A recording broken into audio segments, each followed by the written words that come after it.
안녕하세요. 유대인을 통해 경제를 공부하는 MC 김현영입니다. 새해 들어요. 건강, 행복, 다양한 소망을 들고 계실 텐데요. 특히 올해는 경기가 좀 회복됐으면 좋겠다. 살림살이가 좀 나아지길 바란다. 이런 분들 참 많다고 합니다. 물론 저도 그렇고요. 그래서 오늘 유대인 경제사에서 올 한 해의 경제를 미리 내다보고 대비하는 시간을 준비했으니까요. 많이 기대해 주시고요. 자, 경기, 경제 이런 거 이분들이 전문이죠? 자, 두 분 교수님 안녕하세요. 네, 안녕하십니까. 안녕하세요, 교수님.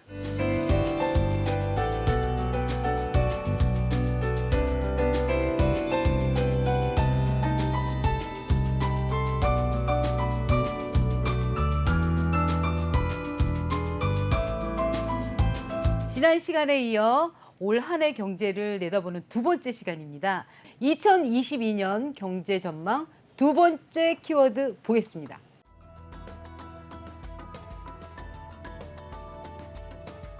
올해는 동계올림픽을 시작으로 아시안게임에 월드컵도 있어요. 그런데 월드컵은 원래 초여름에 하지 않나요, 교수님? 예, 맞습니다. 근데 이제 그 카타르라고 이번에 열리거든요. 11월 달에 합니다. 오. 카타르가 아랍에 있다 보니까 너무 더워요.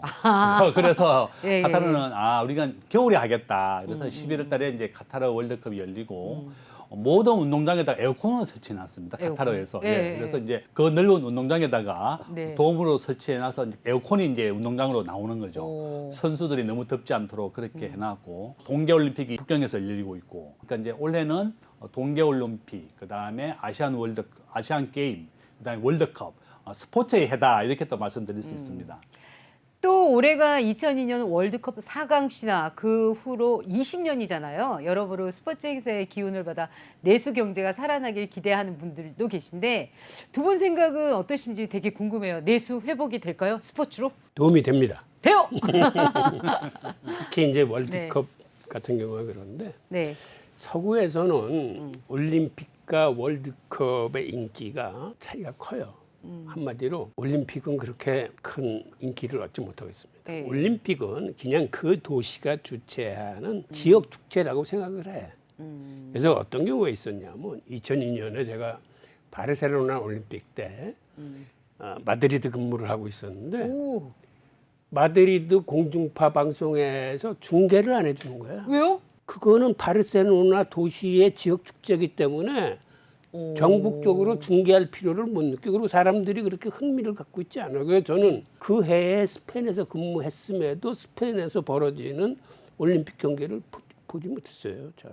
그 정도로 그냥 올림픽은 중요하지 않군요. 인기가 없는 데 반해서 월드컵은 완전히 뒤집어져. 완전히 뒤집어져요. 그건 차이가 어느 정도 크냐면 네. 2002년도 그 서울 동경 공동개최 올림픽 개최 때 이탈리아를 이기고 다음 날 제가 무역관에 딱 출근하니까 CNN 방송국에서 인터뷰를 하겠다고 막 찾아오고 전화가 오고 난리가 났어. 하여튼. 오. 그러니까는 그때 이제 뭐를 느꼈냐면 서구인들한테 한국이 이탈리아를 깨고 사회에 나가 저 나라 대단한데? 저 그때 이탈리아 갔다가 맞아 죽을 뻔해갖고 식당도 못 들어갔어요. 2002년도에 한국 사람 아니고 막 이런 적 했다니까요. 그 정도로 그때는 이 사람들이 이런 생각까지 네. 하는 거야. 야, 한국이 일본하고 완전히 이제는 태등한 나라구나. 즉 메이드 인 코리아라는 상품은 그 사람들은 일본 제품에 대한 신뢰도가 굉장히 높아요. 사실은 그때까지만 해도 우리는 일본하고 맞아. 교차가 많았는데 되죠. 그 이후로 예. 우리나라 중소기업 제품이라도 메이드 인 코리아에 대한 신뢰가 확 높아지면서 국가 브랜드가 확 높아지는 거예요. 오. 그게 수출이라는 데 큰 도움이 됩니다. 즉 우리 내수 회복에도 도움이 되는 거예요. 오. 수출 경기가 살아나면.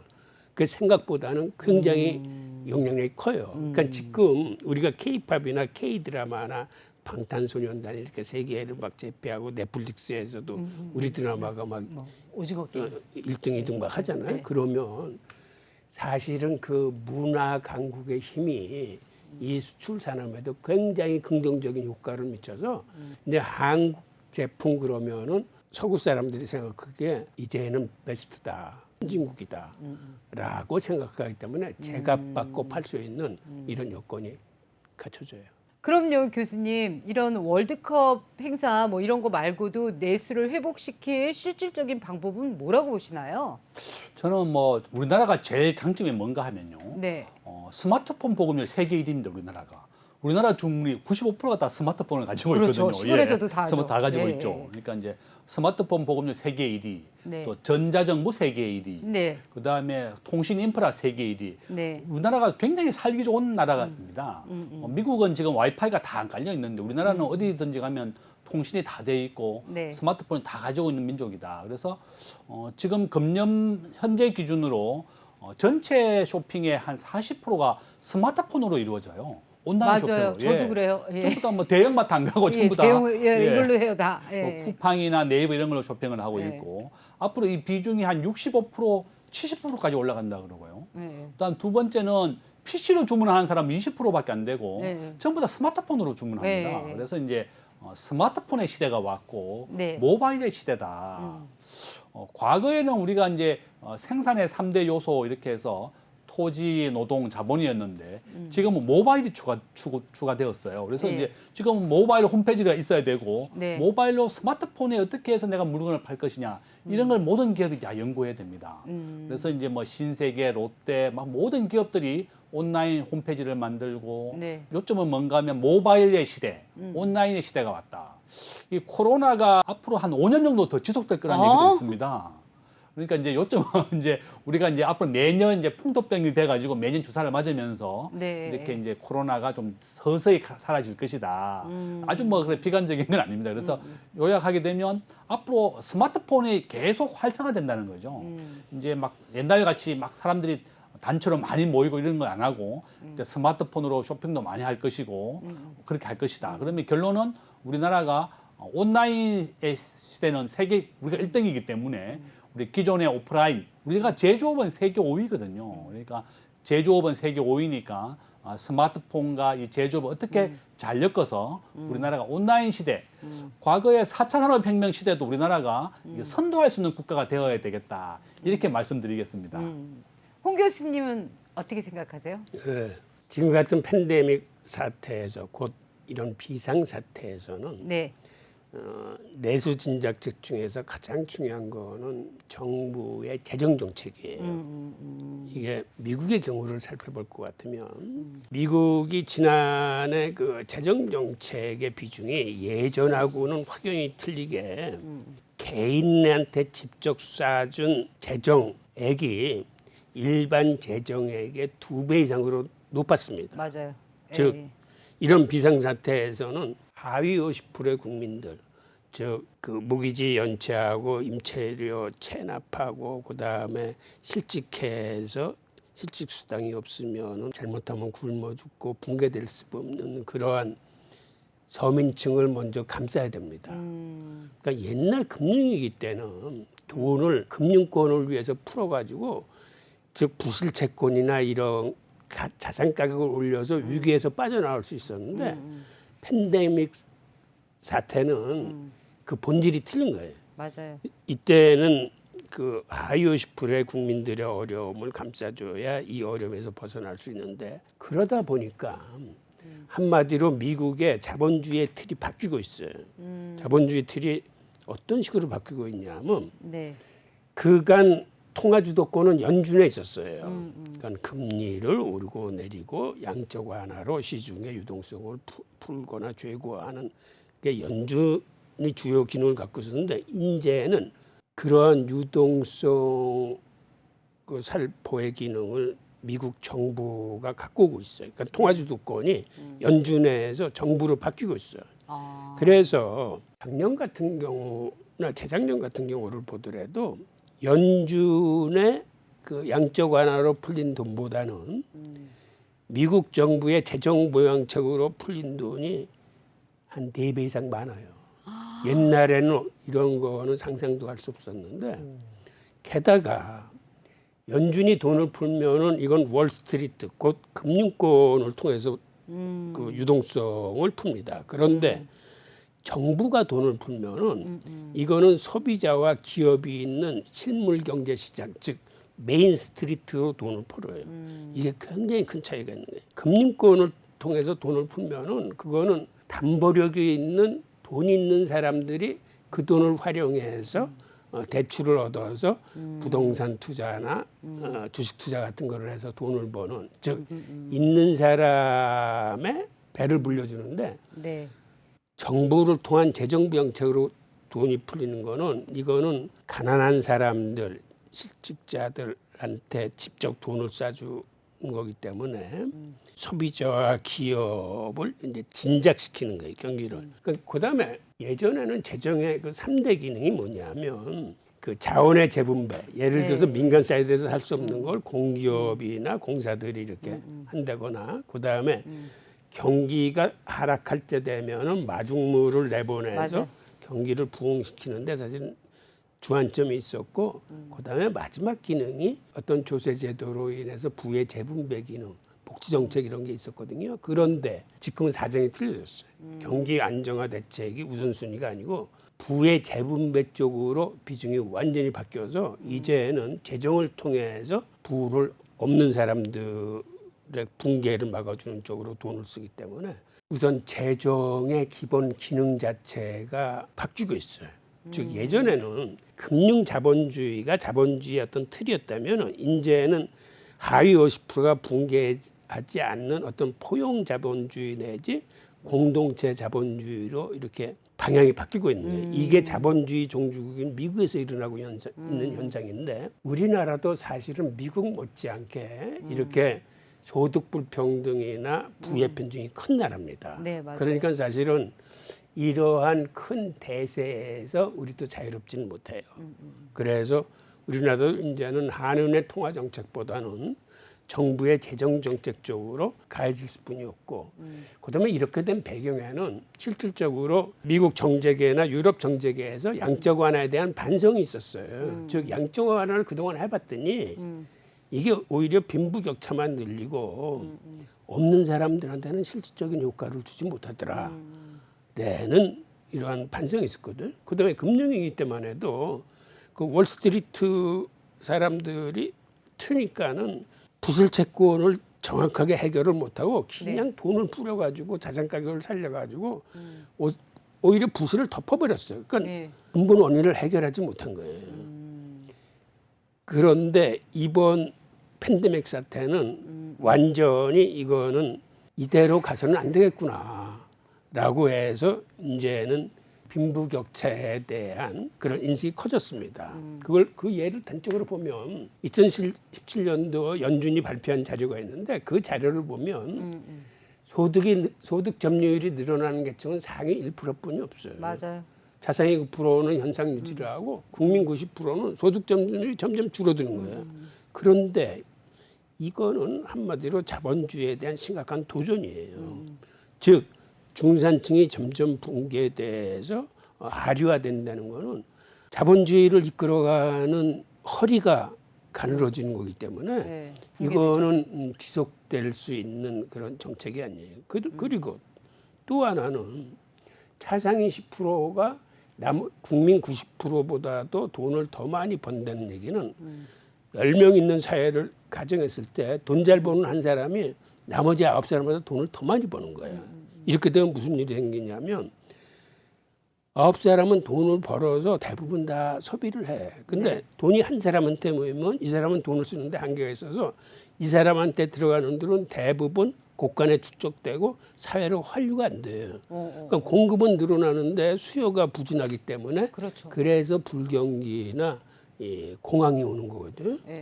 근데 팬데믹 같은 이런 사태가 생기면은 기존에 자정 능력이 없던 어떤 정치 시스템이나 경제 시스템이 이런 비상사태에서는 오히려 사회를 빈부격차나 소득 불평등을 이게 고쳐주는 효과가 있습니다. 그러니까 예를 들어서 전쟁이 난다거나 혁명이 난다거나 뭐 국가가 붕괴된다거나 이렇게 전염병이 창궐된다거나 하면 이런 비상사태에서는 그간 전통적인 이런 시스템이 작동을 못하기 때문에 오히려 이때 소득 재분배나 부의 재분배 같은 게 이제 시행되고 새로운 시스템이 구축되고 이제 방향을 찾게 되거든요.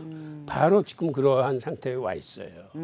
그래서 미국 정부도 하위 50%의 붕괴를 막기 위해서 왜 하위 50%라고 그러냐면 미국 상위 1%가 미국 전체 부 중에서 차지하는 비중이 이제는 40%가 넘어요. 그러다 보니까는 국민 90%가 전체 부에서 차지하는 비중이 이제는 25% 이하로 떨어지는데 그 중에서도 하위 50%는 거의 재산이 없어.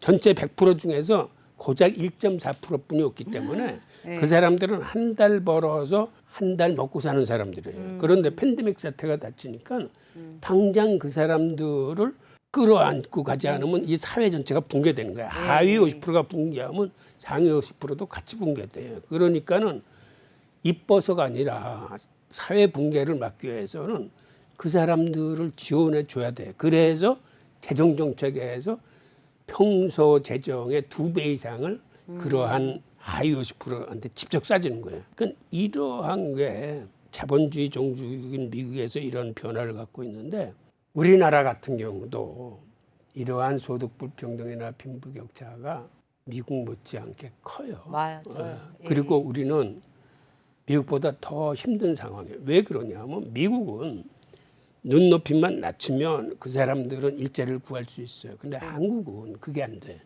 그래서 청년 실업이나 노인 실업률이 굉장히 높은 거거든요. 그러니까 노인 실업률이 높다 보니까 노인 빈곤율이 거의 50% 가까이가 노인 빈곤층이 있어요. 그래서 자기의 인격을 보호할 만한 자기 삶을 이끌어 갈 만한 경제적인 여력이 없다 보니까 그렇게 자살하는 사람이 많은 거예요. 그러니까 이거는 사회적인 문제야.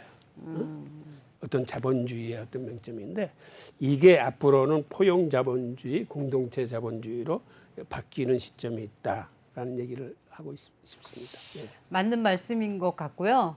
그래도 올해는 내수도 외교도 이 벽을 넘어야 슬슬 풀리지 않을까 싶습니다. 2022년 경제 전망 세 번째 키워드 보겠습니다.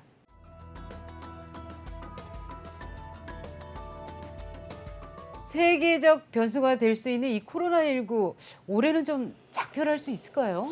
저는 이제 아마 이제 우리가 매년 주사를 맞는 걸로 해서 극복될 것이다. 네. 팬데믹이라고 해서 막 대규모의 막 확산을 말하는데 이제 엔데믹이 됩니다. 엔데믹? 이 엔데믹이 되면 이제 풍토병이라는 거거든요. 네, 예. 우리가 이제 독감 같이 이제 우리도 매년 독감 주사 맞잖아요. 네, 이와 같이 이제 우리가 코로나 주사를 매년 맞고 이제 이렇게 먹는 치료제가 나와서 한 90%가 치료된다 그러거든요. 우리가 조류독감이 한 10년 전에 나왔었는데 굉장히 막 무서워했어요, 전부 다. 근데 타미플루라고 하는 약이 네, 개발이 되니까 이것만 먹으면 다 치료가 되니까 네. 이제 없어졌죠. 네. 그래서 이제 화이자에서 만든 이번에 먹는 치료제 이게 한 90% 치료가 되니까 우리가 앞으로 풍토병이 되면서 매년 주사를 맞아서 코로나를 극복할 것이다. 네. 그래서 저는 뭐 조금만 좀 힘을 내시고 네. 금년 한 해만 좀 버티시면 잘 이제 극복될 것이다. 이렇게 또 말씀을 드리겠습니다.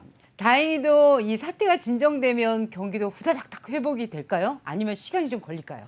저는 뭐 훨씬 좋아질 거라고 봅니다. 후다닥닥? 예, 지금 현재 뭐 소상공인들 우리 5명 이내 가게 하는 분들을 다 소상공인이라고 부르는데 예. 영국은 80% 지원을 다 해줬습니다. 그러니까 이 어려우신 분들을 위해서. 그래서 이제 정부도 최근에 이제 또 3월 9일 대통령 선거도 있으니까 네. 한 집에 500만 원씩 막 적극적으로 지원해주겠다고 이제 옛날보다는 많이 바뀌었는데 일단 뭐 이 소상공인들 분들이 어려운 사람들이 꼭 살아야 되겠고 우리나라에서 폐지를 주우시는 분들의 한 달 급여가 22만 원이라 그래요. 굉장히 어렵죠. 네. 그래서 이제 저는 우리가 이렇게 어려운 사람들을 좀 도와줘야 되겠다. 네. 소상공인들이나 또 자녀라든지 돌봐주지 않는 홀로 사는 노인분 이런 분들이 이런 위기를 잘 극복할 수 있도록 정부가 적극적으로 도와주는 것이 제일 필요하다. 이렇게 또 말씀을 드리겠습니다. 말씀을 종합하면 2022년 경제는 불확실성이라는 말로 압축할 수 있을 것 같은데요. 불확실한 이 경제 여건에서 시청자 여러분이 주의할 점은 없을까요? 좀 몇 가지 있습니다. 있어요? 예. 네. 첫 번째는 너무 무리하게 대출을 받지 마라. 대출 위험. 예. 자기가 갚을 수 있고 이자를 낼 수 있는 그 범위 내에서 대출을 받아서 뭐 주식이나 펀드나 이런 것 가능한 범위 내에서 해라. 이자율이 금년에 오르게 되면 주가는 크게 내려가게 되거든요. 그래서 주가가 떨어지겠네요. 예, 주가 떨어지겠죠. 그럼 어떻게 다 팔아야 되나요? 아니요, 전혀 그럴 필요는 없고 저는 이제 항상 우량주 사라고 얘기하잖아요. 예. 그러니까 전 세계 전기차의 50%는 테슬라다. 그래서 앞으로 미국의 우량한 기업들, 애플이나 테슬라라든지 이런 우량한 기업만 살아남고 신흥국을 포함한 전 세계 주식을 100이라고 했을 때 미국이 60%고 한국은 주식은 1.5%밖에 안 됩니다. 그래서 저는 항상 주식하시는 분들한테 주식의 90%는 미국에 투자하고 네. 한국에 한 10%만 투자하라 이렇게 말하거든요. 네. 그래서 너무 이렇게 일을 많이 벌이지 마시고 미국의 1등 주식, 애플이라든지 뭐 테슬라라든지 이런 좋은 주식만 하시고 네. 많이 투자하고 있는 여러 가지 종목을 좀 줄이시라. 그래서 네. 또 너무 급격하게 변동하지 마시고 올 한 해만 잘 극복하자. 이렇게 또 말씀을 드리겠습니다. 네, 오늘은 이렇게 2022년 굵직한 이슈와 함께 경제를 전망해 봤는데요. 궁금한 게 해소됐다는 분들도 계실 거고 불확실성이라니 이거 더 답답하다 하실 분도 계실 것 같습니다. 그래서 유대인 경제사 다음 시간에는요. 올해 경제 여건을 극복하는 데 피가 되고 살이 될 만한 꿀팁만 엄선해 드리려고 합니다. 그러니까 계속 함께해 주시고요. 저희는 이렇게 외치면서 물러갈게요. 유대인을 알면 세상이 보인다. 유대인 유대인 경제사. 경제사.